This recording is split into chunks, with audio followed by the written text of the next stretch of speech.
Hey guys, welcome back to my channel. If you're new here, my name is Erin and I do mostly budgeting videos like the one you're about to see here.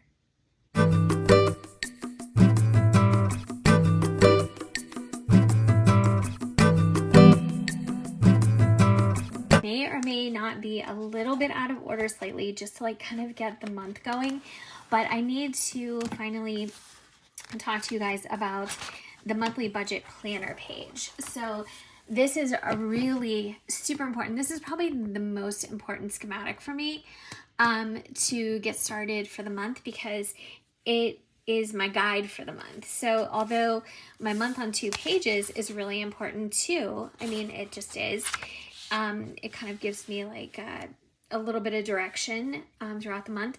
This is what I follow along, and this is what I use to reconcile my budget at the end of the month. So it's super important, and I cannot ignore it any longer. We're going to start out with our income. So this is very important, and we're going to write down all of our pay dates. And this is not one where I personally get an extra pay. That happens for me twice a year. And since I am a bi-weekly paycheck person, 2 times a year, I do get an extra paycheck. And it does feel like a bonus. Ever since we started paying our bills a month in advance, that money actually does feel extra. So it's kind of nice. So for retirement, you guys know this is a partial retirement that we were able to draw on when my husband lost his job a few years ago. And he's not old enough for regular retirement. Thank goodness we have some time for that. Not that I want to work, but you don't want to, I don't know, wish the time away too soon either. So I'm listing my other paychecks, and then we're going to plug in the amounts at the end of the month. So I never count my dollars before I have them. Now for everything else, we can kind of itemize and put a budgeted amount for those things. But as far as income, I just don't do it like that because I don't want to count on something until I have it in hand. You never know what could happen, you know? I mean, not that you're wishing something would happen, but it's probably where that term came from. You can't bank on something. You know what I mean? Like, you can bank on it when it's in the bank. So right now I'm writing down all of my fixed expenses, and these include utilities. I know I say this a couple times. I know that people pay, sometimes they lump gas, water, and electric all together, but I don't do that. I like to see how much these bills are separately, like on their own, and see how they change month to month and year to year. I think it's interesting data to have.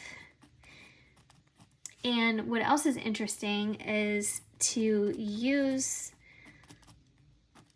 all of your budgeting information in like a grand schematic so you can track things year to year. I think that's the most interesting to look at and to reflect on. And I used to do that when I used to budget it electronically too. But I don't do both anymore just because I feel like it's a little bit overwhelming. I mean, I could do it, but maybe one day I'll get back into it when I have more time. So right now I'm putting in my budgeted amounts, and some of these are set in stone, firm, actual, and some of them will change ever so slightly, like utilities. They just always do. They're never perfect amounts. Now, I could go on a budget with these things. I can't go on budget with water, I don't think. But I don't want to do that because I don't like doing that. I don't know. I want to pay actual amounts. I don't want to pay like $180 in the summer for our gas bill. it just doesn't sit well with me. I don't know. But some people love that. But I feel like I budget pretty well, just how I do it. But it does take the guesswork out of it for you if you do like that. I tried it once, I hated it, and I canceled it. And they made it very difficult for me to cancel. I did it with gas and electric. And I could sign up for it. I could set it up on their website. But no way.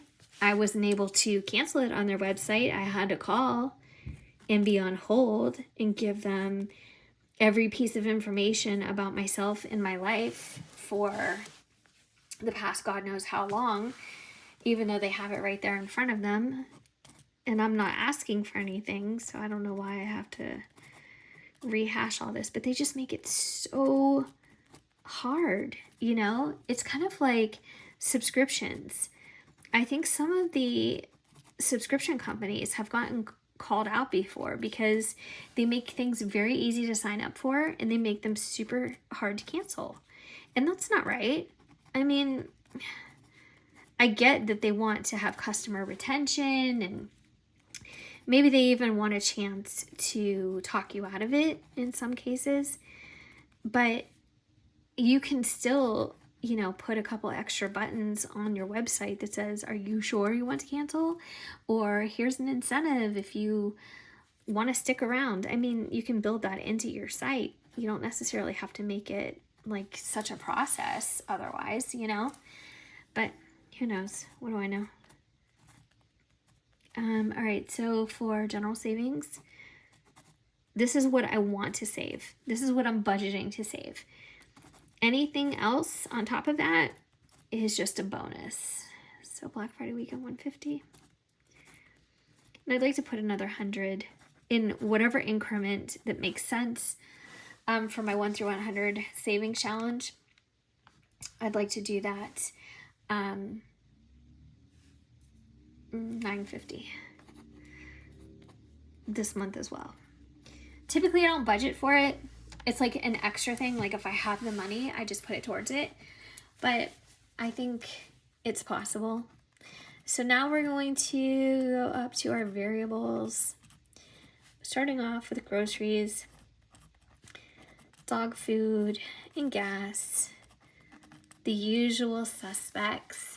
And then Bank of America, that has the rest of our windows on it.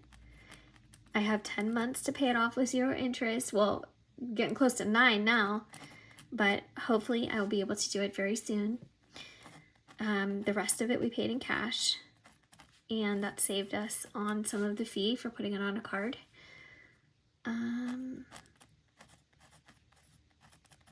So last time when I wrote down some of these things like household expenses, I lumped them all together into a category that was like other, just because I had so much going on. And I don't know if I'll do that again or not, but we'll see. Okay, so 700 I'm budgeting for groceries. And for dog food, 120. This is for the month. For gas, 400, that's for 2 cars. So it's about $50 a week. For Bank of America, I'm budgeting 300. Prescriptions, 240. Dining out, 250. That's like $60 a week. We spend it. Household, 250. Personal, 100. Stella prescriptions, 155. So she has pills, and then she has an injection, a monthly injection now. That is about $100. So I'm going to add these up together because I don't know if I did it right. So 700, 120, 400, 300, 240, 250, 250, 100, and 155. Brings us to 2515 in variables. How do your variables match up? Is that pretty similar to what you have going on? Are yours higher, lower?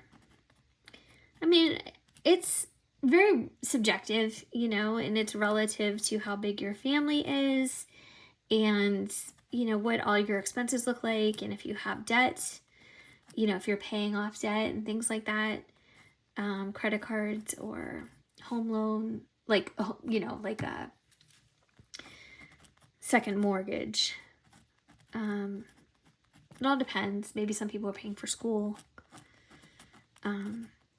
We all have different expenses. And in my life, I've had different expenses at all stages of my life. I used to have student loans. I used to have home improvement loans. Tons of credit card debt. Over and over, I had credit card debt. And if you go back into my very early videos here, you will see that, is it 9 and 9? No, it's 9 and 7. Netflix went down. I don't know if you guys got the email too, but if you watch with ads and you only have one device at a time, it got cut down to, mine was like $7 and it went from like 15.